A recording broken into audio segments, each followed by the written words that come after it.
আমি আজকে একটু ভিন্ন রকম নাস্তা বানাবো। আসসালামু আলাইকুম, হ্যালো এভরিওয়ান, আশা করি আপনারা সবাই ভালো আছেন, সুস্থ আছেন। Welcome to my channel. আমি আজকে আবার একটি ভিডিও নিয়ে চলে এসেছি। আমি আজকে চিকেন ফ্রাই এবং পরোটা বানাবো। এভাবে চিকেন ফ্রাই করলে পোলাও, ফ্রাইড রাইস এবং পরোটা যে কোনো কিছুর সাথে খাওয়া যায়।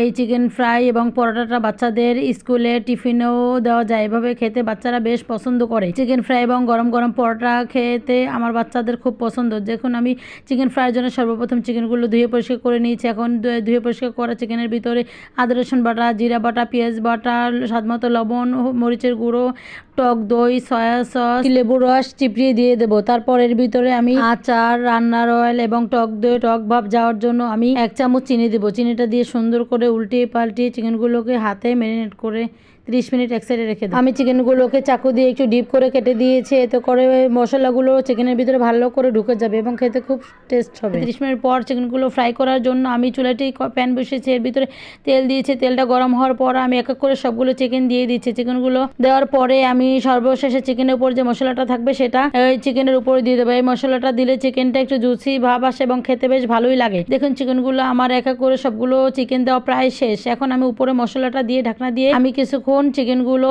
ফ্রাই করে নেব। ফার্মের মুরগি ফ্রাই করতে বেশি সময় লাগে না, তাড়াতাড়ি হয়ে যায়। দেখুন, আমি আজকে এখানে শুধু মুরগির রান নিয়েছি। চিকেন ফ্রাইয়ের জন্য মুরগির রান অথবা মুরগির পিসগুলো বড় বড় হলে চিকেন ফ্রাইগুলো করতে খুব সুবিধা হয় এবং খেতে বেশ ভালো লাগে। দেখুন, আমি ঢাকনা উঠিয়ে চিকেনগুলোকে এক এক করে উল্টিয়ে দিচ্ছি। চিকেনগুলো আমার এক সাইড উল্টানো হয়ে গেলে তারপর আমি আবার ঢাকনা দিয়ে আর এক সাইড কিছুক্ষণ ভেজে নেব। দেখুন, আমি ঢাকনা উঠিয়ে আর এক সাইড আমার ভাজা হয়ে গেছে। এখন উল্টিয়ে পাল্টিয়ে চিকেনগুলো সুন্দর করে ভেজে নেব। আর এই চিকেনগুলো বারবার একটু নেড়ে দিতে হবে, না হলে নিচে পড়ে যাবে। চিকেনগুলো পড়ে গেলে চিকেনের স্বাদটা নষ্ট হয়ে যাবে। এখন আমার চিকেনগুলো প্রায় 2 সাইড হয়ে গেছে। এখন আরও কিছুক্ষণ একটু ভেজে উল্টিয়ে পাল্টিয়ে ভেজে নেব। একদম ভাজা ভাজা হবে তখন চুলা থেকে নামিয়ে নেবে। দেখুন, চিকেনগুলো আমার হয়ে গিয়েছে। এখন চুলা থেকে নামিয়ে নেব। নামিয়ে একটি প্লেটে সার্ভ করে নেব।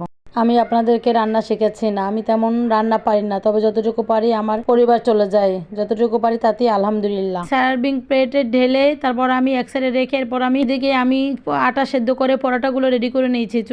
চিকেনগুলো ঢালার পর আমি চুলায় তাওয়া দিয়েছি। এখন তাওয়া গরম হওয়ার পর আমি এক এক করে সবগুলো পরোটা আগে থেকে বেলে রাখা সবগুলো পরোটাগুলো আমি ভেজে নেব। দেখুন, পরোটাগুলো আমি উল্টে পাল্টে এক এক করে সুন্দর করে ভেজে নিচ্ছি। আপনাদের সাথে কথা বলতে বলতে আমার ভিডিওটা প্রায় শেষ হয়ে এসেছে। আপনারা এভাবেই আপনাদের বাচ্চাদের বাড়িতে বানিয়ে খাওয়াবেন, দেখবেন অবশ্যই বাচ্চাদের ভালো লাগবে। এইভাবে হঠাৎ হঠাৎ মাঝে মাঝে ভিন্ন রকম নাস্তা বানিয়ে বাচ্চাদের দিলে ওদের বেশ ভালো লাগে। প্রতিদিন একরকম খাবার ভালো লাগে না। আমার বাচ্চাদের হঠাৎ হঠাৎ এক খাবারে বায়না ওঠে। আমার পরোটাগুলো বাচ্চা শেষ। ভিডিওটা কেমন হয়েছে অবশ্যই আপনারা জানাবেন। আজ এ পর্যন্তই, আবার অন্য কোনো ভিডিও নিয়ে দেখা হবে। আসসালামু আলাইকুম, আশা করি সবাই ভালো থাকবেন, সুস্থ থাকবেন। আল্লাহ হাফেজ।